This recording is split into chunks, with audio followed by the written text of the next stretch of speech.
Good morning.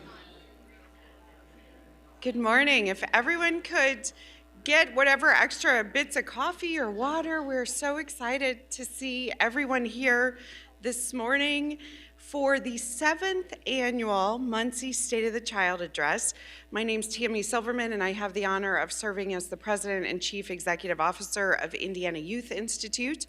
And today we're going to every year, we kind of think of ways that we can improve and advance this experience for all of us. So I'm going to give you a little run of show. I'm going to give you a little framing of the data, and then I'll let you know how we're going to move, because we are going to move around a little bit this morning. So get ready. So right now is your time to eat and drink, and then we're going to get up and interact with each other. So first of all, like I said, I'll give you a little bit of framing for this year's data so that you can get kind of those big takeaway messages of what we're talking about and what are the trends going on. Then we are going to break up into what we are calling a data walk. This is one of 17 of these presentations that we're doing around the state, and we have found that by actually moving around and having those smaller conversations around chunks of the data, you can ask those questions, and you can hear questions that some of your colleagues are asking as well about the data. So there's a whole little system we're going to use that has to do with that color that's on your table, and we'll share more of that. Then we're going to come back together, and we're going to hear from someone that is a leader in the youth services field right here in your own community. You all know Watasha probably pretty well, and we are excited to have her talk about how that data really comes to life. One of the things that we love to remind ourselves and everyone else about is there are going to be a lot of numbers. We're going to show a lot of data and a lot of information today. We are so passionate about it because the data represents the shared experience of kids across our state and in our neighborhoods. So these just aren't numbers for numbers' sake. These are actually the experiences of our kids. So we want to bring that to life so that you can remember that. We're also going to weave in a couple of our colleagues and friends that are on the IYI team. We have pretty much our whole data team here that has gone through the entirety of bringing this data together and making sure it's clean and accurate, and they can answer lots of deep questions if you have those. We're also delighted to have two of our board members with us today. Mia Johnson from Ivy Tech is with us, and we're delighted to see her this morning, as well as one of our crucial board members is Julie Metzger, and she is really the spark that started this whole State of the Child. Muncie brought it here and has continued to feed and help it grow. So you'll see her come up in just a little while. So that's kind of the run of the show. So we're going to talk a little bit, get up and move, and then we're going to hear from Julie and then Watasha, and then we'll send you on your way. And you can grab some more of those delicious cinnamon rolls or fruit or coffee as you go. Does that sound like a game plan for the morning? Great. So I would be remiss if we did not start with the thank yous. You know, I know that is a part of none of us do this work in isolation. So first and foremost, we have some partners that came together, again, to think about what does this year mean. So I want to thank the Heart of Indiana United Way. I know that some of those folks are under the weather this morning and are regretful that they cannot be here, particularly Jenny Marsh. The George and Frances Ball Foundation is another one of those crucial partners that helps us each year think about what does this mean and how can we really activate and bring this data home to improve our services, as well as the Ball State University Office of Community Engagement. We are really honored to be back in this tremendous space. I want to thank all of you. Who here works directly with kids, youth, or students? Yeah. We are here to honor your work as well. IYI exists in order to serve youth workers and youth serving organizations. This is one of the ways we hope we can equip you with information to further your missions. So we are inspired by everything that you do, and we are here to help you advance those missions and make sure each one of the kids that we touch and that lives in our hearts can reach their full potential. Our mission is really centered around strengthening children and youth by working through all of you. We're an intermediary, right? So many of us provide a direct service. We don't serve kids directly. We serve youth workers and youth-serving organizations. So we strengthen and connect people, organizations, and communities in settings just like this. They're here, there are people, there are organizations, and this community has shown up this morning. We do that by educating, equipping, and engaging. So today we're gonna do all of those things. So we're gonna provide a little bit of education, what's new in the data, we're gonna give you tools, and then we're gonna say, let's talk, let's be in conversation with one another this morning and as we ripple out. And why do we do this work? We all have whys. At Indiana Youth Institute, one of the whys that we have is because we were kids too, right? We were kids. And we can probably think about, these are some of our staff members when they were kids, and we were touched by youth workers and youth-serving organizations that helped us grow and mature. So do you remember your childhood? For some of us, it's been a little longer than others. Some of you, it wasn't that long ago. But, when we were kids, those were days when we played with our friends. We might have sold Girl Scout cookies. We might have volunteered at a local community program. We watched Saturday morning cartoons. And yes, I always tell my kids, they did just used to be Saturday mornings. They weren't all the time streaming. It was a big deal, Saturday morning. And those were the days when really anything seemed possible. And there were still big dreams. The world was ours for the taking. Do you remember your dreams? Do you remember those early career aspirations that you had and what those might have been? For some, it was to play, I'm an IU alum, so I say, for some it was to play basketball. I know the tournament started, and I know we should be cheering for Purdue in that tournament.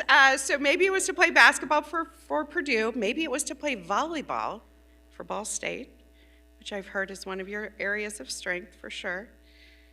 For others, it was to be an astronaut or a doctor or a teacher. I grew up in a family of teachers. For me, it was to be a teacher or an Indy car driver. When we were at the State House a couple weeks ago, for some of those folks, it was to be a legislator or to be a governor. There are a few folks that still want to do that, and they're clamoring around, and they were there with us, and we were delighted. We had those dreams where we wanted to walk across a graduation stage. Maybe we wanted to travel the world. We wanted to start a career. We wanted to have a family. We wanted to do those things where we had friends and hobbies and communities where we felt like we belonged and that felt like home for us. And now we do that work so that we can ensure the next generation can have those same feelings. We're here because we want every single child to have those dreams. And we want more of them to be able to realize their dreams. And that's why we do this work. There are currently in Indiana 1.5 million children, and we know that our younger generations are more diverse than our adult populations. And they are inheriting a world that is incredibly different from the one we grew up in, whether that was just many decades ago or just a few. Today, young people face challenges that we could not have imagined, and you all are helping them through those challenges. Of course, we know that their lives were disrupted by a global pandemic. Classes were moved to Zoom, ball games and school dances were canceled. Opportunities to make friends and to find those meaningful connections were delayed. And today, life is just different. Our kids don't know a life before technology, before cell phones, before iPads, before all of those things. And social media. They can use Google and artificial intelligence to help them with their homework. Whether that's allowable or not is another discussion for another day. And whether that's good or not is yet to be seen. They've grown up online, and we know that that is not easy for them. But think about what we've experienced and those changes, and think about what changes they will see in their lifetime. There are a tremendous number of possibilities, and there's a lot of uncertainty, and they are keenly aware of that. That's why this conversation is so important each year. To prepare Indiana's young people for what comes next, we need to better understand what they are going through today. Not what we think they're going through, not what the kids we most interact with are going through, but what all of our kids are going through. And that's the purpose of the State of the Child Address. Every year, IYI publishes the Kids Count Data Book. The 2024 Kids Count Data Book is out. It's online. We have a QR code. It's on our website. It is our 30th edition of the Kids Count Data Book. We've been doing this for a hot minute. I have not been doing it for 30 years, nor have any of our team members, but we've been doing it for a while because we know understanding the evidence and the facts about our kids are important. The Kids Count Data Book is one of those tools that can tell us where we're on the right track and maybe where we need to lean in just a little bit more. So today I am proud and delighted to say that Indiana has moved up to 24th in the overall national rankings. That is up from 28th just last year. That is one of the highest jumps Indiana has ever seen. Also important to know, Indiana moved up in every single category. Every single category. Yes. Thank you, Dr. K, for starting that. That is a good celebration. We moved up in every single category, and that's important. We currently rank 13th for education, 16th for economic well-being, 29th for health, and 31st for family and community. There's lots to be encouraged by in these results. Compared to the United States, Indiana has fewer children living in poverty and fewer children whose parents lack secure employment. Good stuff. And there's more good news. Food insecurity in Indiana for kids is down, and the number of children with health insurance is down to only 6%. Good. That's good stuff. Here in Indiana, we've also seen a reduction in the rates of juvenile recidivism, and there are fewer children in need of services and fewer children living in foster care. All good news for our kids. We've also seen a historic decline in behaviors that we've long discouraged. The teen birth rate is in decline. So are the rates of underage drinking, smoking, vaping, and illicit drug use. All have gone down. That's good stuff. That's good stuff. Yes, yeah, I see. That's good stuff, right? Again, we've been doing this work, and we don't always have all of this good news to share. Our younger generations are learning. They're smart. They're bright. They know. They're learning from some of the things we've done. Lastly, I will say another piece of encouraging news is that the graduation rates are up. In the class of 2023, 88.9% of our students across the state graduated from high school, and that is the highest rate since 2016 and the third highest rate since we have been tracking those numbers. And hang on, because this is exciting. In Delaware County, you all were better than the state rate, and you were at 90.8%. So not only are these numbers terrific, but you're outpacing the state. These are reasons to be hopeful, right? These are reasons to be excited. These are fuel for us to keep doing the work we're doing. They are proof that we can move the needle and that by working together, we can make a huge impact. That's why I can clearly state that in Indiana, the state of the child is good. Yes, but not yet good enough, right? Not yet good enough, and you all know this. You know this. 24th in the country is kind of in the middle. It's really in the middle. And we know that being a kid in Indiana can be terrific. We know that being a kid in Delaware County can be terrific. And we know also that it is not yet that way for each and every child. So we have more work to do. We all want the best for our kids, and we should expect nothing less. So when we think about the issue of education, Indiana ranks 13th in the country. I said that is our highest ranking, right? And that's significantly higher than our overall ranking of 24th. But that doesn't mean we should stop there, and I know for sure that does not mean that things are stopping here in Delaware County. In Delaware County, we need to also make sure we are clear-eyed about the fact that 47% of children ages 3 and 4 are not in pre-K. 64% of the county's 3rd through 8th graders are not proficient in language arts. And 60% of 3rd through 8th graders are not proficient in math. So again, that data is important, and when you translate that into a group of 10 kids or 20 kids, and you look at the faces of those kids, we know what they need to succeed. They need to be able to read, and they need to be able to read to learn, and they need to know math. So there's more work to be done. We know that we can do better. We are very much in partnership and in celebration with the state of Indiana, the Indiana Department of Education, and Lilly Endowment for investing a historic $111 million in early literacy for our state. They have a goal of ensuring that 95% of those 3rd graders can read by 2027. That's not that far off, but think of that difference in proficiency. So we've got some great things going on in our state, and we've got some strong backing to help us make it happen. In Delaware County, you have some of those great resources here as well.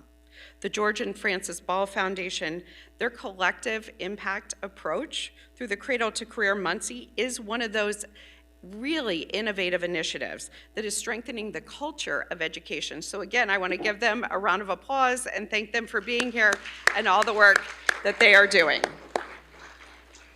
So we know that we can champion those success stories. It can be both, yes, a celebration and we also know the numbers and the data. Here in Indiana, unfortunately, the rate of child and teen deaths is higher than the national average, and the infant mortality rates are on the rise. When we break down that data by race and ethnicity, Black and multiracial infants are nearly 3 times as likely to die before their first birthday than white infants in our state. Right. That is another one of those disparities that is so very long overdue for change. There's also the issue of what happens after high school. Our data shows that in recent years, 8.2% of Delaware County's 16 to 24-year-olds, often referred to in the sector as opportunity youth, were not working and not attending school. That's 8.2% of our kids that need a purpose, that need engagement. I will say kudos to Delaware County. That is lower than the state rate of 11.6%. So you've got some good things going. Just how do we continue to move those forward? We know those kids need opportunities. That work begins with all of us, right? This is not the work of this group or that group. It's the collective work of each and every one of us. So whether you're a youth worker or a teacher or a corrections officer, a community leader, an elected official, we're all in it together. And it all serves all of our best interests to collaborate and coordinate. Too many children in Indiana live in a neighborhood that does not have an after-school program, that doesn't have a rec center. They might not have a library. They might not even have a sidewalk. In fact, for every Hoosier child in an after-school program, 3 more are waiting to get in. So you think about those kids that are waiting and think about everything that they're missing. Almost 30% of Indiana's young people ages 6 to 17, so it's a pretty big group, 6 to 17, 30% told not IYI, but the folks doing the surveys, that they had not participated in any organized activity, outside of school or on the weekends during the past year.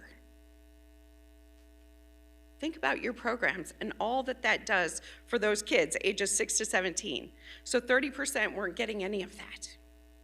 Today's young people, they need resources and they need role models.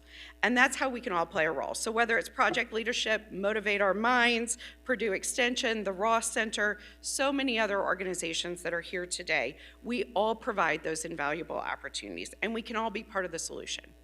And we're all gonna have to be. In some ways, it's never been easier to be a kid.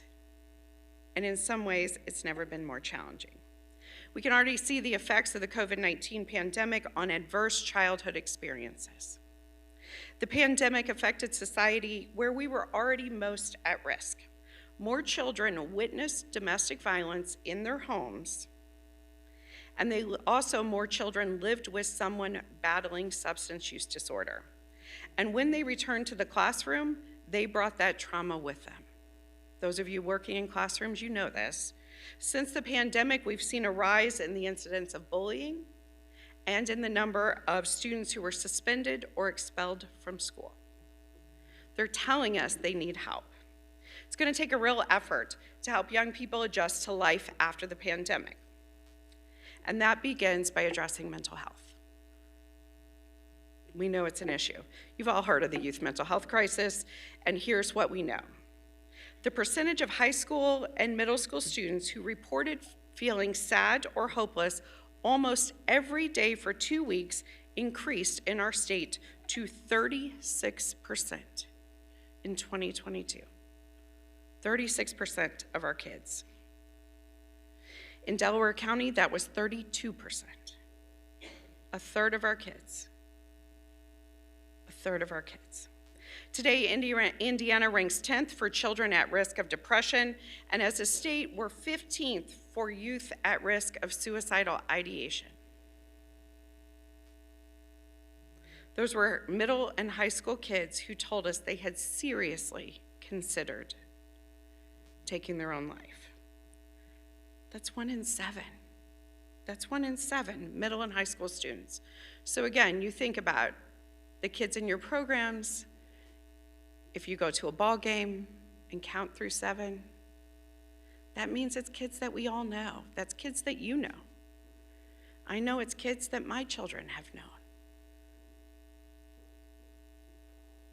And that, honestly, is a tragedy that we rarely had to deal with, which is unfortunately becoming commonplace for our youth. We know that middle and high school is tough. Right? It's awkward, it can be difficult. Part of that growing up really stinks sometimes. However, it is never supposed to be life-threatening. We're only really beginning to understand the youth mental health crisis and the role of the pandemic and of social media algorithms.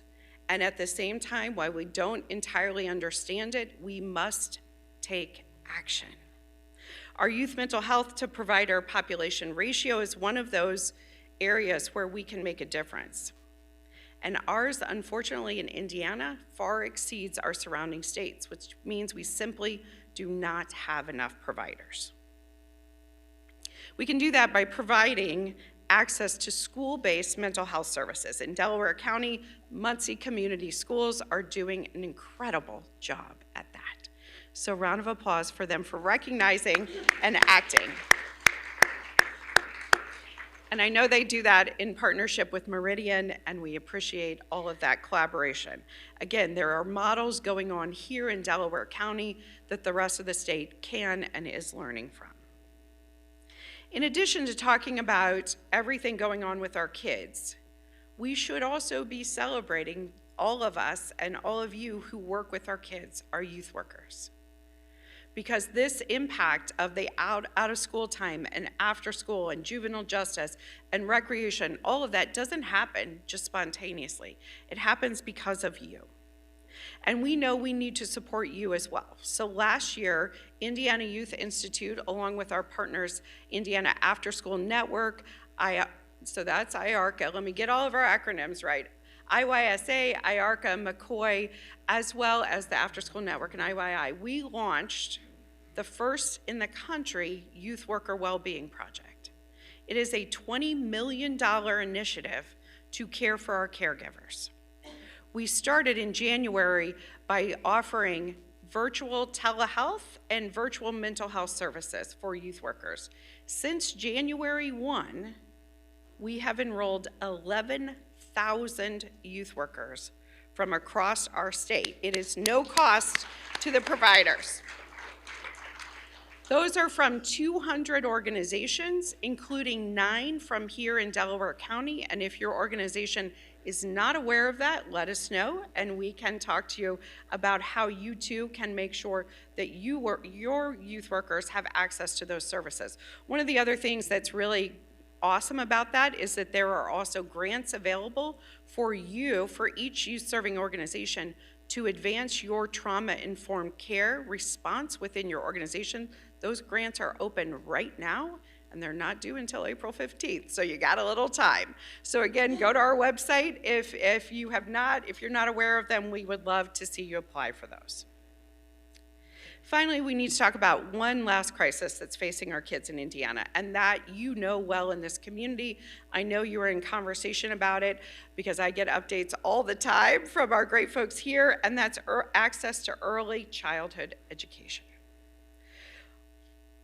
While the cost to provider ratio, which is one of those data things which you can dive in deep with our folks, it actually declined here in Delaware County. You all are moving in the right direction.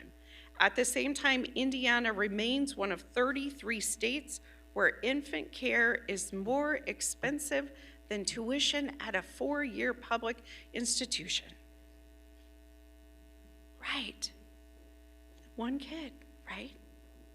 The estimated demand for early childhood programming in Indiana is nearly double its capacity. And of the programs that are available, only half are considered high quality. And we know that that is unfair to our kids. We know that children who have access to early childhood education are less likely to drop out of school. It impacts their long-run success. We know they are more likely to contribute to society, and we know that for every dollar invested in early childhood education, there is a return of $4. So it makes it a very wise investment. It's an investment in our future. We know that. It's a workforce issue because it frees up parents to go to work. If parents, they need to feel safe and secure with what's happening to our kids. It's an economic issue because it attracts businesses to our communities if there is access to high quality childcare. Makes sense, right? I see a lot of head shaking. Yeah, we know that. But at its heart, it's saying how we value our children. Are we preparing them to be successful in the future? It's whether we are providing the kind of education and care they deserve or whether we are falling short. So today's results show improvement. They show improvement. And that's because of all of us that are in this room. But as I close, I really do want to challenge you. When Indiana's kids or Delaware County's kids or your neighborhood's kids aren't reading at grade level, if they're struggling with mental health, that's the responsibility of all of us. You've all probably heard the saying of, there's no such thing as somebody else's children.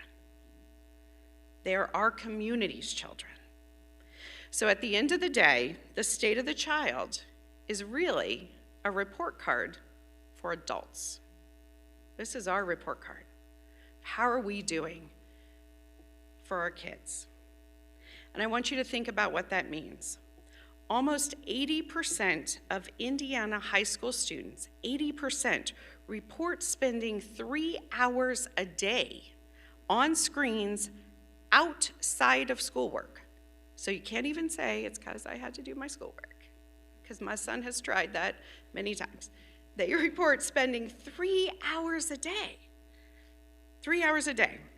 We know that our younger generations have fewer friends than prior generations, and they are less likely to date.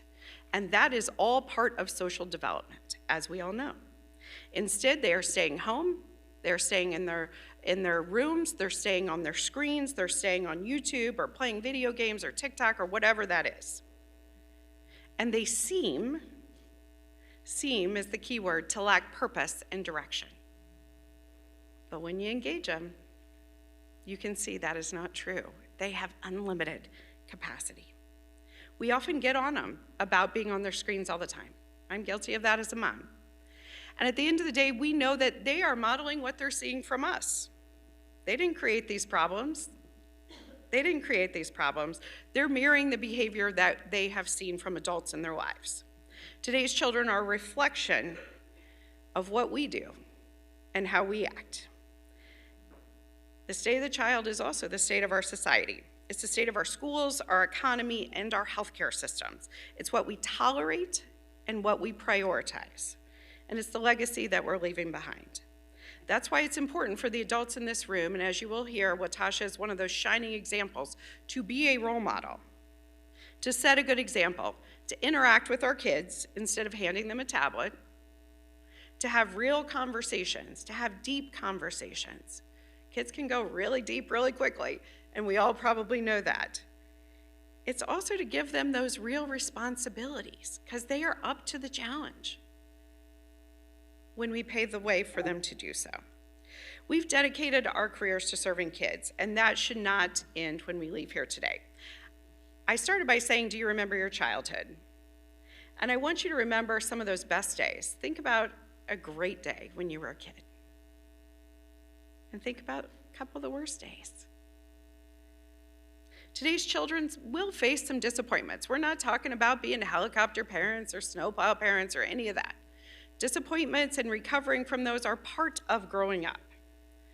They may fail a big test, that's normal. They may get cut from a team. They may get dumped by their crush or their seemingly crush from high school or middle school or whatever that is. We're not looking to guarantee a happy childhood. Ups and downs are part of development, but we can be there to listen. We can be there to open new doors, to show them new opportunities. We can be there to help them overcome those adversities, and we can be there to celebrate and teach them how to thrive. That should be our calling as a group. Help them reach their full potential. Let them see and know that we believe in their capacity to do anything and everything that they want to do. Most of us shifted away. We didn't end up being IndyCar drivers or playing on a basketball team. Maybe you did, maybe you didn't. All of those kinds of things. We didn't go into outer space. Hopefully our kids will go to Mars or wherever the next big deal is, right? Instead, we became, and we're still becoming, the best versions of ourselves who are showing up for our kids and our communities. So the state of the child in Indiana is good. And it could be even better. This is the group that's going to do it. So thanks so much for that framing. Hope you got some information out of it. Now we're going to stand up and go deep into the data. So before you stand up, and thank you, I see, thank you for acknowledging our work. So thank you. I'm good without applause. I'm good. No, I'm good. Because this is really your applause, so you should be applauding each other. What we're going to do is to facilitate those discussions there are 4 stations: education, economic well-being, health, and family and community. You all have colors on your table, purple, yellow, red. They correspond with each of these things. Make sense? Makes sense. So we're going to ask you to stand up and move there. We're going to spend a few minutes at each station, and then you'll rotate with your table around the room. Before we do that, in about 20-25 minutes, we're going to call you back. You'll see Julie Metzger standing right here. She is going to call us back together, and then we're going to wrap up the program. Everyone feel like you know what you're doing? Awesome. Thank you so much. Let's go.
This is always such a great morning. I anticipate it for months ahead of time, and Dr. Silverman is right. It is the kind of thing that really helps ground us, but also inspires us. And as we discussed how to really put a face on some of this data, it became more obvious as our conversations went on. My name is Julie Metzger, and I'm a board member at IYI.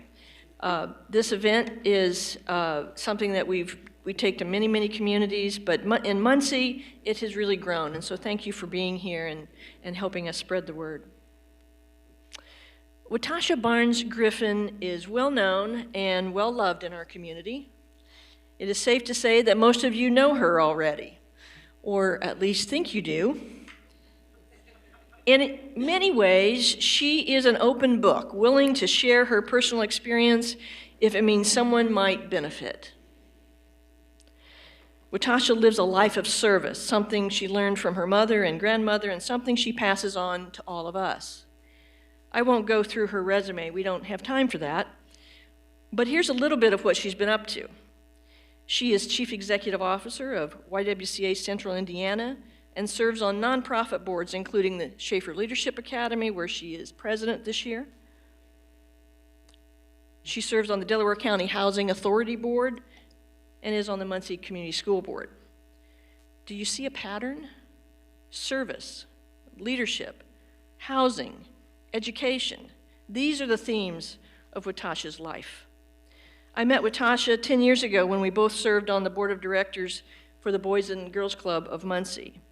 At some point during that time, we were intentional about connecting, and we've been nearly inseparable ever since. It's really something to discover a deep friendship as an adult, one that is separate from work and from your children. I cherish it. She is my biggest cheerleader because that is what she does. She cheers you on. She encourages you. She protects you. Watasha and I are both first-generation college. We both grew up with family and friends and communities who kept us safe. We grew up on different sides of Muncie, but in similar environments, single moms, a tight-knit family, and a love for learning. Watasha joined our planning committee for State of the Child several years ago. She brought a level of insight that is uniquely Watasha. We thought it was time you heard from her firsthand. The numbers shared today are harsh and oftentimes hard to imagine, but a life well lived, a life that beat the odds, that's something you can hold on to long after the statistics go cold. Please welcome the incomparable Watasha Barnes Griffin.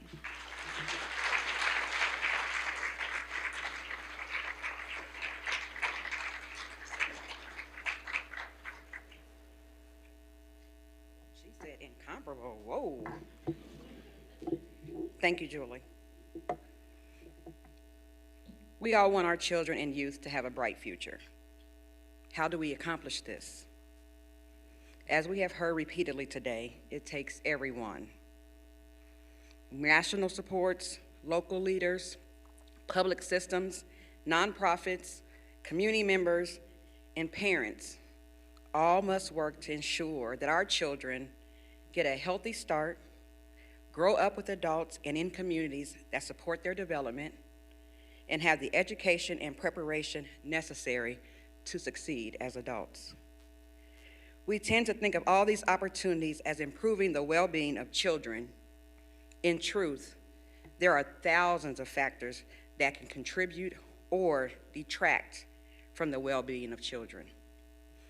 And we must be mindful of the enduring barriers to opportunity that continue to affect the well-being of Black and brown children today. Their challenges are unique, and we need to be mindful of the ways in which we work with them and serve them and their families in school and in community settings. They need people who look like them and understand their particular issues. Representation matters for Black and brown students, and their disparities are real.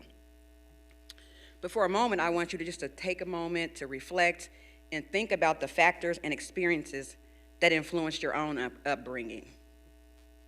I certainly have. Based on my entry into the world, my life could have gone a very different way. And so I embody the model of cradle to career. My name is Watasha Barnes Griffin, and I am the data. And this is my story. Maybe? That's not my story.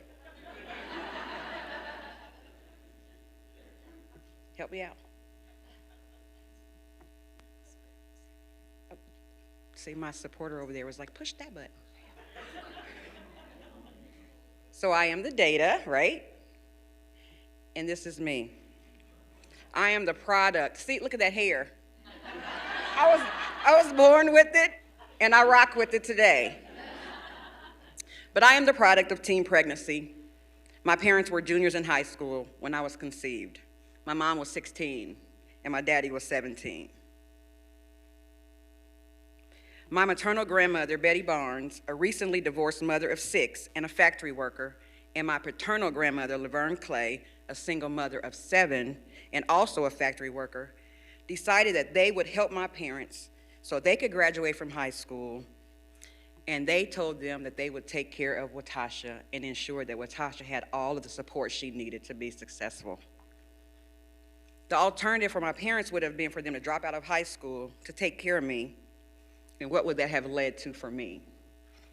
It was a setup, it could have been a setup for failure. And that is the very moment when my grandparents said that they would help support me, change the trajectory of my life, and the very first seed was planted. My family and community wrapped their arms around me, not even knowing that this would be profound for me. They had no idea what they were doing. They just knew that what they had endured, I would not. And so protective factors, they matter. And the best way to ensure this was to immerse me in any opportunity and all the opportunities for success that they could find. But there are many children who grew up in environments where this is not natural. The interactions with my grandmothers and my parents, the determination to not give up and to ensure that this kid had every opportunity to be successful was unique. Looking for ways to keep me safe and in spaces that would nurture me, planting and rooting me in the good soil, nurturing my love for community and education, because there are kids and families who don't have that type of support, and that's what makes the difference. All kids deserve a healthy start. All kids deserve to grow up with adults and in communities that support their development. All kids deserve to have the education and preparation necessary to succeed as adults. Community support for me. My grandmothers were more concerned with helping others and giving back to community and serving in their churches and in the pantries and at the jails and doing all ministries. And they pulled me along right beside them in all of those instances. And so while my parents continued high school, my mom, a graduate of Southside, and my dad at Central, my maternal grandmother, Betty Barnes, took the core physical responsibility for raising me. But my paternal grandmother was active, and she helped in any way that she could. My parents both graduated from high school. My mom had another baby, 2 kids at the age of 19 with 2 different fathers. My dad got a job at Borg Warner at 19, and he remained employed. But my dad had a supplemental income because he was a local drug dealer. My mother worked a variety of jobs, and we grew up in my maternal grandmother's household. And where I grew up wasn't necessarily pretty. I grew up on 5 Points across town is what we call it, the corner of 1st Street and Macedonia. So out the front door there, that picture, it's the white community. And all I saw was poverty and lack. But out the back door was my black community. And all I saw there was poverty and lack. But my maternal grandmother enrolled me in preschool. And so this is a picture of me in preschool, and it's a friend of mine that I still know today. His name is Robert Evans, but it says, Robert Evans and Watasha Barnes are dressed in graduation finery. They appear to be a little uncertain about going out to face the cold, cruel world of kindergarten as they pose during commencement exercises for preschoolers at the Gateway Center at 1401 East Kirby. I will say that Robert's journey looked a little different from mine. Again, I say the more supportive factors a kid has in place, the likelihood that they will be more successful. That daycare, or that preschool, was 3 blocks away from my childhood home. In fact, my current husband's grandmother was like the director of that program. The connections and supports that we received were, life-changing for me. Again, my grandmother putting me in preschool was a setup for success. Again, she had no idea what she was doing. She just knew that I could learn there, I would be safe, she could be at work, and she didn't have to worry about childcare. But even in doing that, again, she set me up for what would be a solid and strong foundation for learning. So after that lovely graduation from pre-K, I was off to elementary school. Henceforth is my love and appreciation for Muncie Community Schools, and it runs deep, and it's evident from childhood for me, and so that is why I serve on the Muncie Community Schools Board of Trustees. I attended Sutton, Franklin, Muncie Central. I went to Boys and Girls Clubs early on with Motivate Our Minds with the Dollisons. Elder Michael Long, who runs MP3 now, he was teaching and doing after-school work with us even as a kid. My church, YWCA, I went to summer camp every year.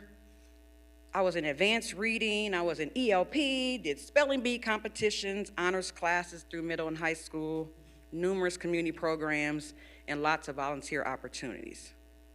My love of books and exposure to after-school programs came at an early age at Sutton Elementary, thanks to my school librarian, Miss Van Fleet. I was around 6 years old when a note went home that I was able to stay after school 2 days a week to be in the reading club, and snacks would be provided. My grandmother and my mom, who was there but just did not have the capacity as a young girl to think through what it would be for me, they had to figure out how I could stay after school to participate because my grandmother had to be at work before reading club ended. But the Sutton school staff helped them figure it out. It takes everyone. I loved my after-school time in the library. Miss Van Fleet and my teacher, Miss Penny Marshall, encouraged me to read up. My reading and writing scores excelled and were above average, and I went from one after-school club to another. Books opened up a whole new world for me. At home in the neighborhood where I grew up, risk factors were everywhere. Crime, alcoholism, incarceration, drug dealing. Despite it all, I continued to thrive and excel. Books took me from my current state and took me to places that I could never imagine. Henceforth, that love continued to grow. I continued to thrive and excel in school. Again, high ability cohorts. I always felt inferior, like I didn't belong there, right? Like, the people that look like me, my friends that look like me, kind of tease because you're so smart, you're nerdy, you like books, you're not doing right. So that was hard for me. But I learned that I did belong there. And so I have to give thanks to Miss Ermeline Faulkner for always encouraging me to be the best version of me in school and to pursue. And she was planting seeds, and she still does that for me today. My grandmother and mother continued to keep me active and involved in school programs, community programs, church activities, learning about opportunities in a variety of ways. But while the protective factors were there, the risk factors were just as strong. Early on, I knew I wanted to do work that helped people and communities. I wanted to help the community that helped me, serve kids like people served me, work and serve kids that looked like me, help kids navigate the educational pathways, volunteer at youth-serving organizations, and tutor kids. But while I was excelling academically, life was happening in real time at home. My mother married a man who had a college degree. He encouraged and helped me to think about post-secondary education in college and career. He had a professional job working for the adult courts. He took a few bribes and he landed in prison. My biological father continued to work and provide for me, but like I told you, he too took an alternate route and he was involved in illegal activity, and he was also incarcerated for a while. Two of my paternal uncles, very close uncles, were imprisoned for murder. And I, with the absence of my two fathers and those male figures in my life, found myself looking for love, and I found myself in an abusive relationship in 10th grade. Very short-lived, because my grandmothers, my aunts, mentors, and mother helped me through this. And I began counseling back then. Black people don't go to counseling. I did. And so, moving through my life, even as a high school kid, I volunteered at the Muncie Public Library. I worked at Reader's World in the mall. My grades remained strong, and so were those protective factors. Muncie Central High School greats like Miss Ruth Red and Mrs. Ann Mutersbaugh set me on the course for post-secondary education opportunities. With their help, I got accepted to the IU Bloomington on a group scholarship. I was excited and I was scared. I had never been away from home and outside of my community. My friends weren't going, so I didn't either. Much to the disappointment of my family, I said I'll just stay and do local community college. I did not start off well. Typical teenage things slowed my progress. So my post-secondary journey was long and windy, unconventional roads, Ivy Tech, Iowa School of Social Work, Indiana Wesleyan, lots of certifications in between, but finally I obtained my Bachelor of Social Work and pursued my master's. And so today, a lifelong learner working in a community that has given so much to me, I believe that if I live in this community, that I must dig in and give back to community. So people say, well, Tasha, you do a lot of things, and I may get emotional. You do a lot of things. I absolutely do a lot of things because I want, and I look at Ms. Dollison, because I want the best for my community. My black kids, my white kids, my neighbors, the mothers struggling with housing, those who are in addiction. I want them to have the best opportunities. And I know other people are doing it, but I also feel like I need to do it too. I need to do it, not for glory, not for any of these. I just want the future generations of this community to be strong and rooted and grounded. And so God gave me talents and gifts. And when I leave this earth, I want him to say, well, Tasha, what did you do with all the talents I gave to you? And I will say, God, I used them up.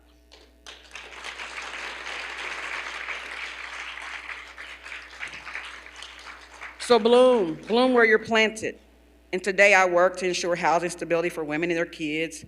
I do my part to increase education, health, family and community, and economic well-being and outcomes for our children, their families, our school district, my Whiteley and industry neighborhoods, and work to create opportunities for generational wealth for minority businesses in this community with the Muncie, Delaware County Black Chamber of Commerce. I want to enhance the pride and culture and history of my community via the Indiana Black Expo. And all of that is because of the planting and the protective factors that shaped my life. Again, all kids deserve a healthy start. All kids deserve to grow up with adults and in communities that support their development. All kids deserve to have the education and preparation necessary to succeed as adults. That's me in high school. Woo, I had some hair. That is me and my mother and father today. They have made some, we've had some work. We've done a lot of work to not repair because our relationships weren't broken, but they are now able to say, you know what?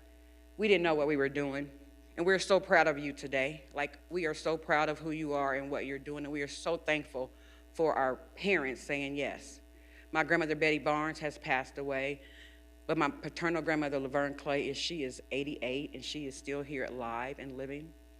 My mother is now raising my niece and nephew, who are 11 and 13, because their generation, their family trajectory was riddled with drugs and alcohol and addictions, right? So my mother said, I'm going to take my grandkids and I'm going to do for them what I couldn't do for my daughter and my son, but I can now do it for my grandkids. And so she is raising them. My grandfather is doing some of the same work with some of my stepbrother's kids. They are planting and making amends with their grandkids. They do the same thing for my two kids. Like, they are in love with them, but now they have the capacity to be able to do some of the things that they could not do for me. And so they always give my grandmothers credit, but they are so, so godly proud of me. And in that, I would have to say that sometimes the child becomes the parent, because my mom, while she was 16 and she graduated at 17, then she had another baby at 19, she lived with my grandmother, and then she went from my grandmother's house to a man's house, right? And someone who took care of her. So she never really, so she wanted to be here today. I was like, Mama, don't be here today. But she moved into the house with the man who she was married to, and then when they divorced, it was like a whole new world for her. Like, she didn't know how to use social media. Like, she didn't know how to do bank. Like, it was everything. And it was like, well, Tasha, you're the smart one. Help me. And so as a young kid, I even helped her read. She can write her name. She can read, but she'd be like, read this for me. What does this say? What am I supposed to do with this? And that still happens today. But she is raising those grandkids. Like I said, she works at IU Health Ball Hospital. She is in guest relations. If you walk into Ball Hospital, there is a woman that you will hear from the door to the end of the building, and it's Dorothy, right? But very loving, very kind, but just trying to figure out and navigate life. And so I help her, and I help her with my nieces and nephews to ensure that they also have those things that they need to be successful through middle school and high school. And so now my husband and I, whose path similar, single mom with my husband, same thing, similar paths, we worked together to plant those same values and instill community and supports into our own two kids. And so we have always been active in the schools. We are at the meetings. We are, prior to Muncie School Board, I was always an active, engaged parent, just because I knew how important that was to be there and to be present. I still do it today. My daughter's a junior. My son is a sophomore in college, and I don't do him so much anymore, but it's like, to every single teacher, happy beginning of the school year. My name is Watasha Barnes Griffin, and I'm so excited that you and I have the opportunity to help educate my child. We are here for you. Please reach out to me, and we do that. Like, we are educating our kids and partnering together, so I continue to do those things. I try to do it for my son. He's not like, Mom, you cannot email the professor or go talk to the football coach. You just can't do it. So Shock and Sinai are products of the same schools. They went to the exact same schools that we went to, Sutton, well, not Franklin, but Sutton and Northside and on to Central. And they have some of the same values, and they value they value education and what education can do for them. They value community. They have no choice but to volunteer and to give back. There are some pressures that they experience. They are teenagers, and they have options. They have the options to stay on this course, but they're faced every single moment with these opportunities as well. And so what we try to do is stand in the middle and just kind of show them what the pathways look like for them. But they are in real time sitting in the same community with the same crime and incarceration. Those same things are there, right? Same friends experience some of the hardships and risk factors, but we encourage them to kind of be that leader, to stand up and choose the right way. But that's also pressure, because their mom is Watasha, like everywhere they go, like, it's a lot of pressure there too.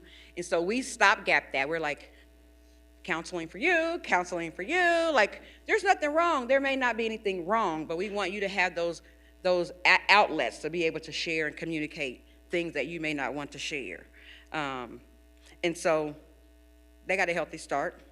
They're growing up with adults and in communities that support their development, and they are currently receiving the education and preparation necessary to succeed as adults.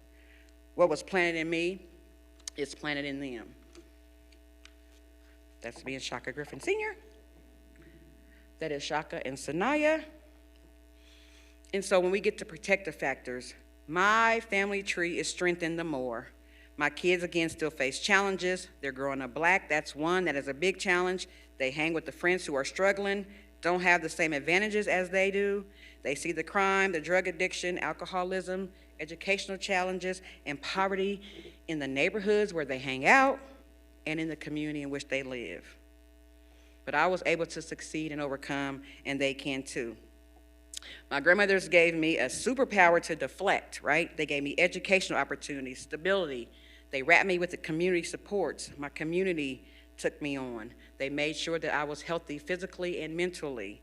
And I passed that on to my kids and the other 5,000 kids that I have at Muncie Community Schools. Those are my kids. And every decision that I make is not about Sanaya or Shaka or the 500 cousins that I have in Muncie Community Schools, but it's about all of the kids, right? All of the kids. And Dr. K can attest to that, right? My questions are like, how does that affect the kid? How does that affect the family? How is that going to affect the mother? You know, so that they are all my kids, and I live in that way. The statistics say I should be one of those who did not survive. That might have been said about any of you as well. But not only did I survive, but I thrive. And every day we work to pass it on in how we show up and serve in community. My passions are literacy, education, housing, empowerment of women, families, children, and community. That is my passion, and that is a lot. But it is who I am, and it's what I'm going to be. And you either love it or you don't like it, and you don't have to understand it. I don't need you to. But if I ask for your support, I hope that you join me in that. I am unapologetically who I am. My kids say Muncie community might love you. I'm like, they all don't love me. Some people may be annoyed with me, but I don't care. I stand firm. They're like, if they stayed at home with you for 5 minutes, they would not be crazy about you. I'm like, because I want my house clean and a bedroom. I don't want to see dishes in the sink, right? But yeah, I just have grown into who I am, and I know what skill sets that I have. And even if it's not about a skill set, I just love Muncie, and we are going to be, and we are better than we were.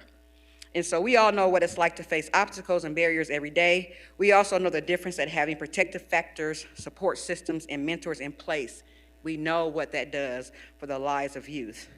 And not just youth, but adults. Because adults need protective factors and support systems too, right?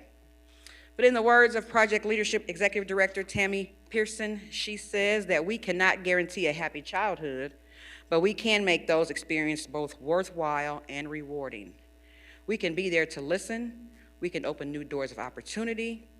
We can help kids overcome adversity. We can provide the support and systems needed for each child to reach their full potential. And in doing so, we can encourage them and our communities to thrive. Again, it's not about just getting kids to 18. Adults need people. Adults need community. We gain strength from our colleagues, from our faith, from volunteering, the work that we do in our respective fields. We need each other. And giving back is planting in good soil. The results are a stronger, healthier, vibrant, greater community. And so I have that community that grounds me. My work grounds me. My kids ground me. You all ground me. Julie says, you are doing way too much. And Dr. Mia says, you are doing way too much. And I look back at both of them and say, and so are you. But we know what giving back and serving does. We know what that looks like. And we know that things don't change overnight. You looked at all the numbers. We just had these breakout groups, and we see where numbers are decreasing, and we know that that takes time to see the fruit of what we are doing. But we plant today, and it grows tomorrow. And it's a generational shift. It takes generations. We shift as our generations move. And one of the other things that keeps me grounded is, speaking of grounding, is the parable of the sower. And so there is a sower, you all know the story, where that sower goes out and he wants to plant. And so he sows his seed and he's scattering the seed, and some falls by the hard path nearby and birds come and pick it up. And he continues to plant, and some of them fall on soil that's full of rocks, and there's so much dirt around the rocks, so the seeds start to sprout and grow, but the next day, the sun burns them out and takes them away. And in the afternoon, he plants more, and those seeds fall on soil that has been taken over by weeds and thorns. And the weeds and thorns grow faster and taller than the plants from the seed, so the seeds are choked out and the plants die. But then the sower finally plants and puts his seeds in some good ground that's been plowed and fertilized and weeded to make good space for seeds to grow. And those seeds grow up healthy and produce great fruit. And we all know what the seeds are. We all know what this story means. Our kids represent the soil, and the planter is you. Educators, families, after-school programs, mentors, they are trying to support and nurture kids. But if the child's life is filled with hard times and instability and mental health issues and trauma and bitterness, the risk factors outweigh the likelihood of producing a really great crop, right? And so it falls on that hard ground of that kid's life, and it never grows. And there are times that educators and families and mentors and systems are trying to support and nurture kids, and the family and the child is super excited about what's happening and what can take place and the potential. But that excitement fades away because there's no deep understanding and or lack of trust. You don't know me, I don't know you, don't know where I come from. That lack of trust is a big wall. And so again, they simply retreat back to what is normal and what is safe for them. And so that's that seed on that rocky soil, right? And then there is a seed that's planted in the thorns. Educators, mentors, supporters, family, community are right there helping. And the seed is planted, but peer pressures and the negative influences and all the risk factors are around them. They start to choke out the realities of what could be for them, and they choke it out. But then there's that seed that gets planted in that good soil, that kid that is ready, that family that is ready. They are there for the taking, and you plant the seeds, and you nurture, and you water, and you tend to it, and you pull out the weeds, and you prune. And then one day you see this beautiful fruit. The fruit of our labors, we will see that. We are seeing that. We are moving the needle in our community, in our educational attainment. We are seeing those needles move, and that is what we work so hard for. So keep planting, keep pruning, keep ensuring that you do all that you can to make sure that this seed has the opportunity to grow and bear much fruit. Tammy Silverman said, "We acknowledge that the state of Indiana has fewer children living in poverty, fewer whose parents lack secure employment, and fewer living in households with a high housing cost burden. The number of children without health insurance is down, and food insecurity has decreased. The state of the child is good in Indiana, but not good enough." My maternal grandmother has passed on, as I told you. Her love has shifted the family tree, ensuring that the future fruit will be good. But you can see that with my local family. My first cousin, Dr. Mia Johnson, and my first cousin, Willisha Scaife. We are brother and sister's kids, taking what has been instilled in us and using it to service our community in the areas of education, community building, family engagement, and volunteerism. That's what we do. That's who we are. Thank you, Betty Barnes. And I can't turn my page. And not just Mia and Willisha, but our cousins, our kids, our nieces and nephews, our grandkids are learning and doing the same, pursuing education, giving back to community, and planning for future.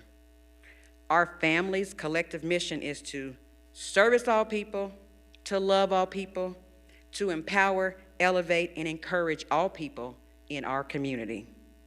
Our family tree and our roots run deep in Muncie and Delaware County, and I know you see and feel the impact, and it will continue for generations to come.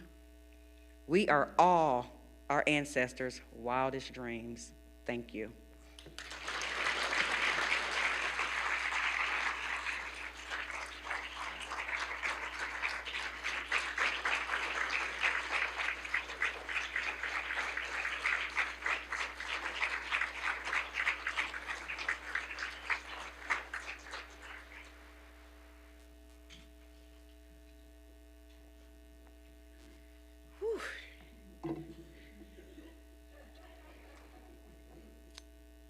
Thank you. Every year we try to think of what can bring it home and bring alive the information. And I feel it, and you all must too. That was the right choice for this year, and you all are so fortunate to have Watisha here. Thank you all again for being here. Thanks for the discussions that were started. We encourage you to think of it as a start and a continuation of the conversations and the good work that you're doing. Please know that Indiana Youth Institute is here to help you in your missions, and we have staff embedded across the state and right here in your community. So if you don't know Dawn already, you should. So reach out and please let us know, and thanks again for being here.